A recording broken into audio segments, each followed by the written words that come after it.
pada tanggal 14 Agustus 1945, Jepang menyerah tanpa syarat kepada sekutu. Berita tentang kekalahan tersebut sangat dirahasiakan oleh Jepang, bahkan semua stasiun radio disegel oleh Jepang. Tapi ternyata siaran tersebut tertangkap di Indonesia dan Sultan Syahrir mendengarnya. Sore hari, setelah mendengar berita kekalahan Jepang, Sultan Syahrir dan para pemuda mengadakan rapat di Jakarta.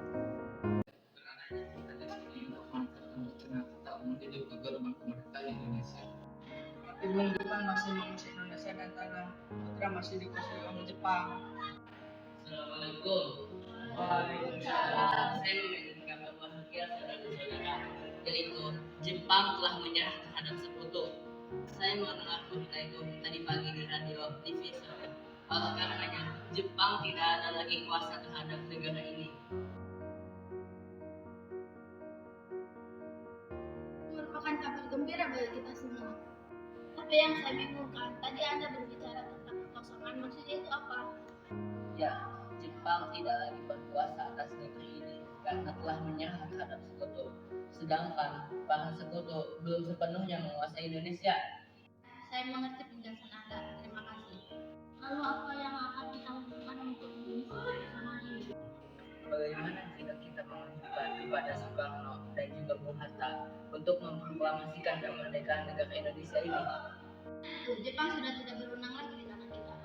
Kita harus memanfaatkan momen ini. Saya setuju dengan Tuan, karena inilah waktu yang tepat untuk memproklamasikan kemerdekaan Indonesia. Bilang Bung Sarif itu benar, kemerdekaan itu adalah hak rakyat yang perlu kita memproklamasikan.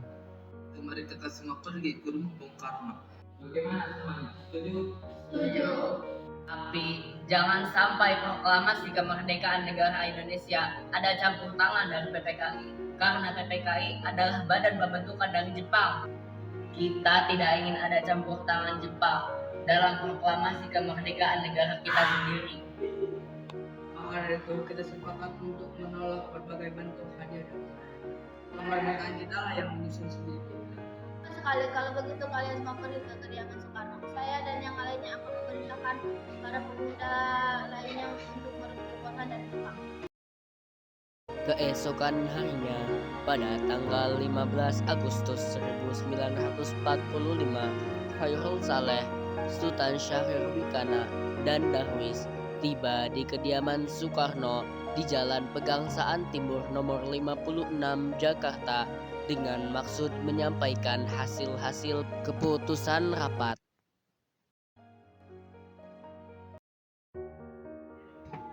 Assalamualaikum. Waalaikumsalam. Bung Karnonya ada. Kang Mas ada keperluan apa ya? Kami ingin berbicara penting tangannya. Silakan masuk. Terima kasih.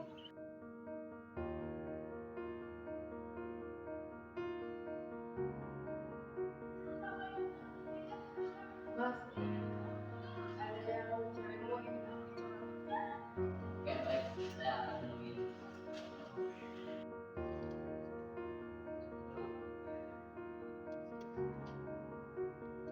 Ada maksud apa saudara-saudara? Saya mendengar berita Jepang menyerah terhadap sekutu dari radio divisi London. Oleh karenanya, pada siang tadi kami mengadakan rapat dengan para pemuda-pemuda untuk mengajukan proklamasi kemerdekaan negara Indonesia. Hasilnya, kami semua setuju agar Bung Karno dan Bung Hatta segera memproklamasikan kemerdekaan negara Indonesia. Tidak bisa begitu saja memproklamasikan kemerdekaan Indonesia. Kita harus membicarakan itu ketika rapat PPKI. Masih dalam rapat PPKI. Itu oleh Jepang dan kemerdekaan Indonesia harus dari rakyat Indonesia sendiri, dari pemberian bangsa lain. Bukan begitu. Harusnya kita membicarakan hal seperti itu dalam rapat PPKI. Karena PPKI bertugas untuk menyambut kemerdekaan. Apakah kita harus menunggu Jepang memerdekakan Indonesia? Kita harus bisa kita harus bangkit dan memproklamasikan kemerdekaan Indonesia dengan kita sendiri tanpa bantuan dari Jepang. Dan sebenarnya itu akan mampu mengalahkan kekuatan armada perang Jepang. Coba kalian menerangkan mana bukti kekuatan yang diperhitungkan itu. Tindakan kalian apabila terjadi pertumpahan darah. Bagaimana cara kita mempertahankan kemerdekaan? Mana kita akan tegak berdiri di atas kekuatan itu sendiri? Semakin cepat kita memproklamasikan kemerdekaan Indonesia ini, itulah penderitaan yang dirasakan oleh rakyat Indonesia. Kalau mati kita Bung. Baiklah, berikan saya waktu untuk berunding dengan para golongan tua. Kami pamit undur diri dulu. Assalamualaikum.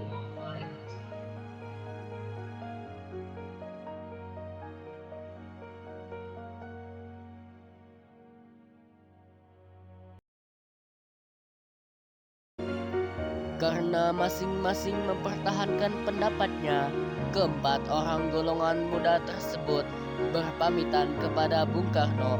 Mereka bergegas meninggalkan kediaman Bung Karno dengan wajah kesal.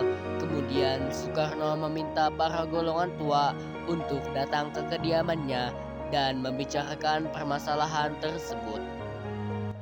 Para pemuda menuntut untuk segera memproklamasikan kemerdekaan. Tapi kita tidak boleh gegabah, Bung. Kita butuh waktu untuk mempersiapkan semuanya dengan matang, agar tidak terjadi sesuatu yang tidak diinginkan. Saya setuju. Yang terpenting untuk sekarang adalah menghadapi semua sekutu yang hendak kembali berkuasa atas negeri ini.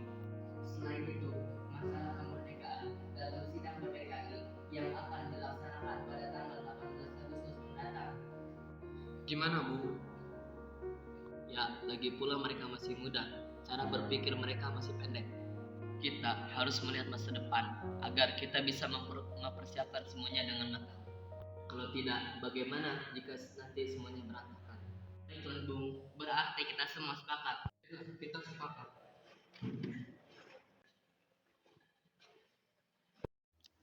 Meski berat hati dengan keputusan Soekarno, para pemuda yang telah meninggalkan kediaman Soekarno tetap tidak putus asa. Mereka pun menyusun strategi bagaimana membujuk Soekarno dan Muhammad Hatta untuk memproklamasikan kemerdekaan sesegera mungkin. Akhirnya, mereka memutuskan untuk mengasingkan kedua tokoh tersebut ke Rengas Dengklok agar terhindar dari pengaruh Jepang di Jakarta.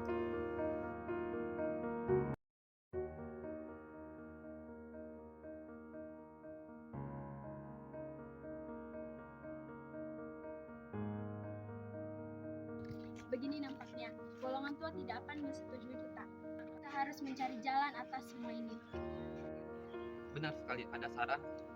Bagaimana jika kita mengasingkan Insinyur Soekarno dan juga Bung Hatta agar keluar dari Jakarta dengan tujuan supaya mereka terjauh dari pengaruh Jepang? Kita akan mengasingkan mereka, Bung. Bagaimana jika kita mengasingkan mereka di Rengas Dengklok, suatu kota di Kawedanan di Karawang? Tempat ini merupakan markas peta yang dipimpin oleh Judan Josubeno dan letaknya di bawah komando Peta Purwakarta yang memiliki hubungan erat dengan Dadan di Jakarta. Mana saudara-saudara, apakah kalian setuju? Setuju. Karena itu, kita melakukannya malam ini. Para pemuda pun menyetujui ide Darwis tersebut. Pada malam hari, Insinyur Soekarno dan Muhammad Hatta dibawa oleh sekelompok pemuda menuju Rengas Dengklok.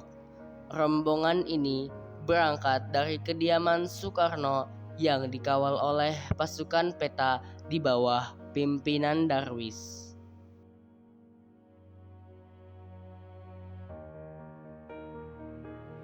Assalamualaikum. Salam. Jadi gini, Bu.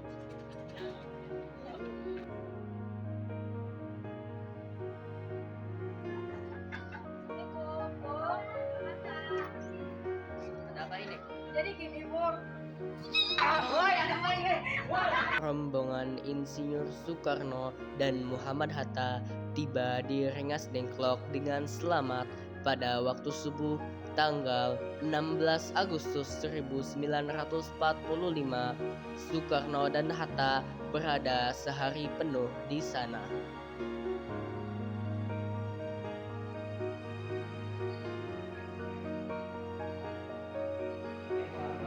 Kata, apa tujuan kalian membawa kami ke sini? Maaf Bu, atas kelancaran kami. Ini demi keselamatanmu. Kami ingin kembali membicarakan tentang proklamasi itu. Bukankah Soekarno telah katakan bahwa masalah ini akan dibahas di sidang PPKI? Kenapa harus menunggu PPKI? PPKI itu buatan Jepang. Ingin memproklamasikan kemerdekaan tanpa campur tangan Jepang. Pendapat ini benar. Kita masih terlalu dini untuk memproklamasikan kemerdekaan. Karena kita masih membutuhkan bantuan Jepang. Gimana kalau perkataan Jepang itu hanya janji manis belaka? Apa yang akan Anda lakukan? Apa akan selamanya kita menunggu janji Jepang itu? Harus memproklamasikan kemerdekaan sekarang juga. Demi rakyat-rakyat kita yang telah bertahun-tahun terganggu oleh penjajah di tanah mereka sendiri. Mereka berhak bebas dan inilah saatnya. Tenang saudara-saudara sekalian, mari kita bicarakan ini dengan kepala dingin, oke? Misalnya, tolong lepaskan ikatan Bung Karno. Dan Bung Darwis tolong lepaskan ikatan Bung Hatta.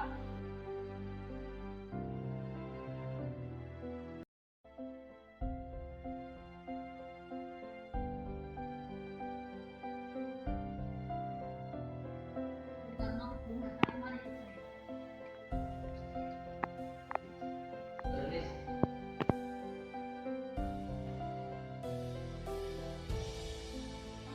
Masalah mereka berdua tentang proklamasi. Saya yakin kita dapat bangkit dan memanfaatkan situasi ini. Kesempatan tidak akan datang dua kali, Bu. Apa yang mereka katakan itu benar dan saya mendukung mereka. Tapi, apakah kita bisa? Akankah kita melakukan ini semua? Tentu mungkin, Bu. Asal kita berusaha, kita pasti bisa. Itulah para pemuda di Jakarta sedang berdiskusi tahanan untuk mencegah serangan dari Jepang ataupun sekutu yang tidak menerima proklamasi bangsa kita. Bagaimana ini, Bang? Nah, saya setuju. Kita akan melakukan proklamasi kemerdekaan tanpa campur tangan Jepang.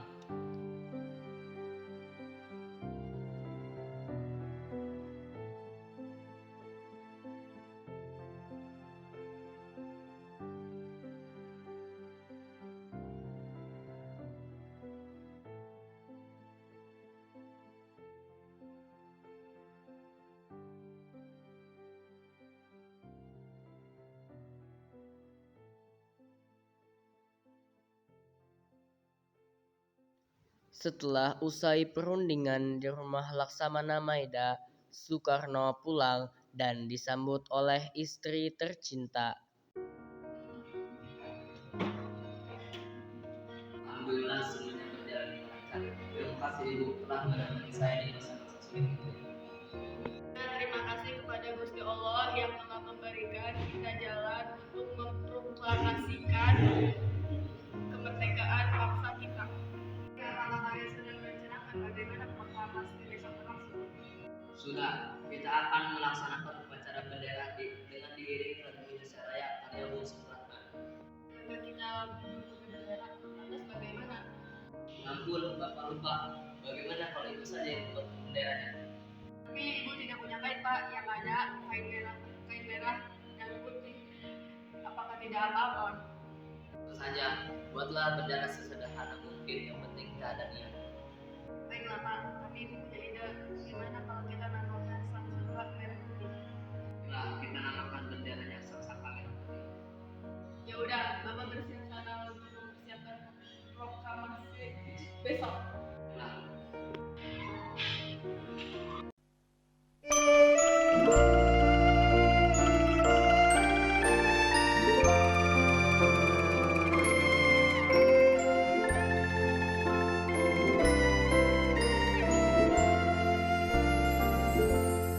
Indonesia tanah air beta pusaka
sebagai tanda kejayaan bangsa kita.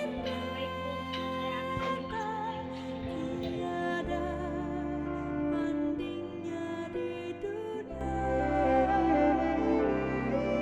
Karya indah Tuhan Maha Kuasa bagi bangsa.